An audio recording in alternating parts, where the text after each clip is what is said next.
It's the summer of 1666, a year marked by turmoil and uncertainty across England. Picture this: Isaac Newton, just 23 years old, forced to leave Cambridge University as the Great Plague sweeps through the city.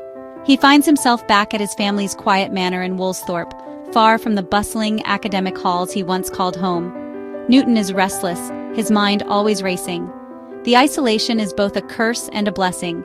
He's cut off from his professors and peers, but surrounded by the endless inspiration of the natural world. Then, in a moment that would echo through history, something extraordinary happens.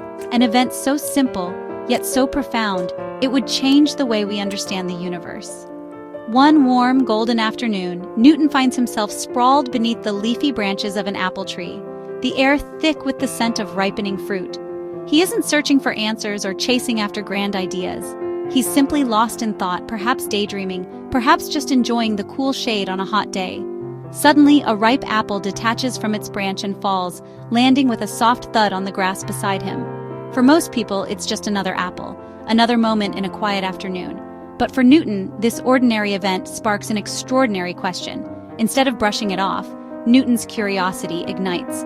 He begins to wonder, why did the apple fall straight down and not sideways or upward? He doesn't just accept the apple's fall as a given. He questions the very nature of the force that pulled it to the ground. Why does everything seem to fall toward the earth? What invisible force is at work, guiding the apple's path? Newton's mind races. He wonders if this mysterious force acts only on apples, or if it's something much bigger, something that governs the motion of everything on earth. Then a more audacious thought strikes him. Could this same force be responsible for keeping the moon in its orbit around the Earth?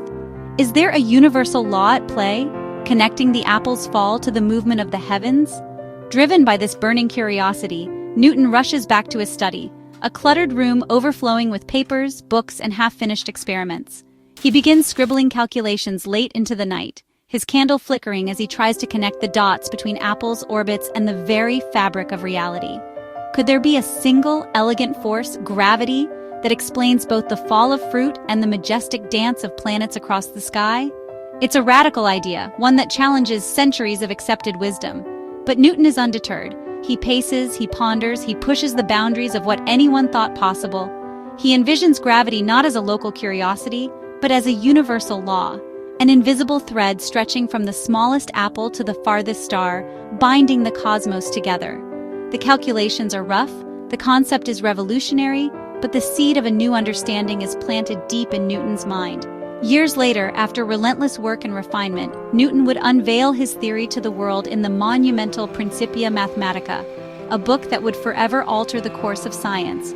But it all began here, with a single apple, a restless mind, and a question that refused to be ignored.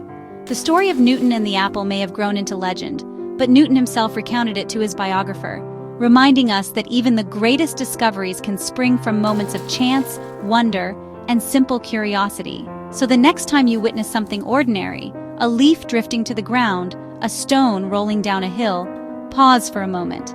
Let your curiosity take over. Ask yourself, why does it happen this way? Because sometimes, the simplest questions, asked at just the right moment, can launch revolutions that reshape our understanding of the universe.